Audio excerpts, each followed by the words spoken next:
For the education, employment, and teaching and learning conditions. It also celebrates when in 1966 UNESCO adopted the recommendation concerning the status of teachers. The recommendation has been considered. Restart your audio pro.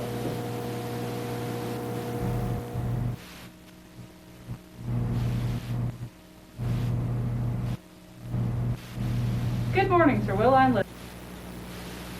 Right into the date. Today's UNESCO's World Teachers Day. It was proclaimed in 1994 to celebrate the rights and responsibilities of teachers, as well as setting the international standards for the education, recruitment, employment, and teaching and learning conditions. It also celebrates when in 1966 UNESCO adopted the recommendation concerning the status of teachers. The recommendation has been considered an important set of guidelines to promote teachers' status in the interest of quality education. So, do you want to win $1,000? Our STF Piso celebrates your achievement with its annual Student Achievement Awards. Submit an original piece of writing, visual art, or video based on this year's theme, A Moment in Time. And you could be chosen to attend the awards ceremony in Toronto. Speak and send an email or speak to Madame Pirard in room 130 for more details. The Sir Will clothing store is up and running. Go to SirWilfridLaurierSecureDecoration.com to see options and place an order. Store closes on October 20th, so place your orders ASAP. Hey, I wonder what the weather will be like later on today. Well, this afternoon it'll be warm quite a bit.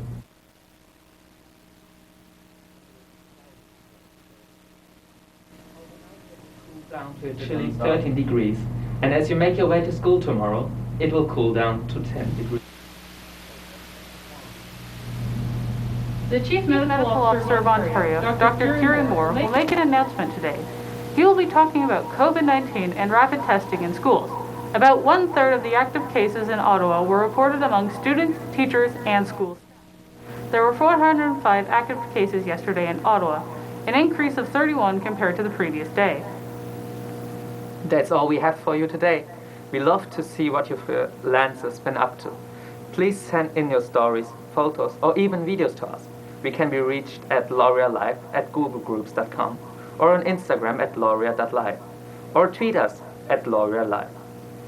We've been having technical difficulties with our YouTube live streams, but now they're up and running, so you can search us up and watch them from anywhere. But before we go, we have a short clip to bring us into Islamic Heritage Month.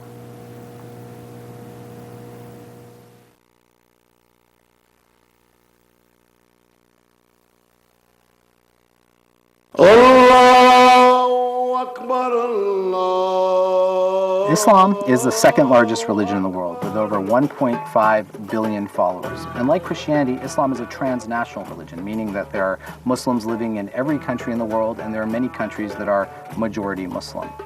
Most Muslims will think of themselves as either Shia or Sunni, but there is tremendous diversity even within Shia Islam and within Sunni Islam that's often regionally dependent. Islam literally means submission, and so Muslims see themselves as coming to God with great humility. And for Muslims, submitting to God creates a radical sense of equality. the most sacred text for Muslims is the Holy Quran, which most Muslims believe is the direct word of God as revealed to Muhammad through the angel Gabriel. And even though Muslims hold Christian and Jewish prophetic lineages as authoritative, for Muslims, the most important prophet and the final prophet is Muhammad. Muhammad brought Judeo-Christian monotheism to the Arab people about 1,300 years ago. One of the most misunderstood concepts in Islam is that of jihad, which many people interpret as a holy war. But there is nothing holy about war. And what jihad actually represents is an internal struggle, the battle that's raging in our own heart.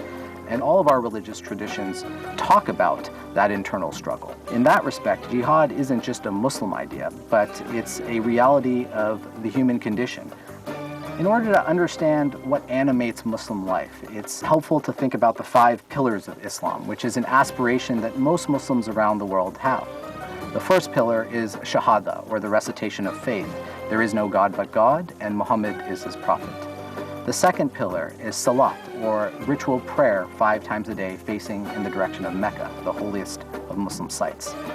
The third pillar is Zakat, or charitable giving to the poor. A certain percentage of your salary every year would be given for philanthropy.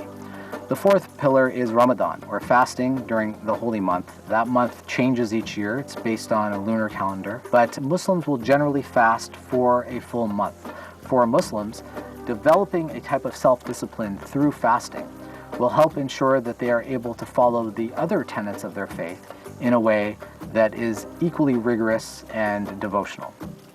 And the fifth pillar is Hajj, or the aspiration to undertake a pilgrimage to Mecca at least once in your life.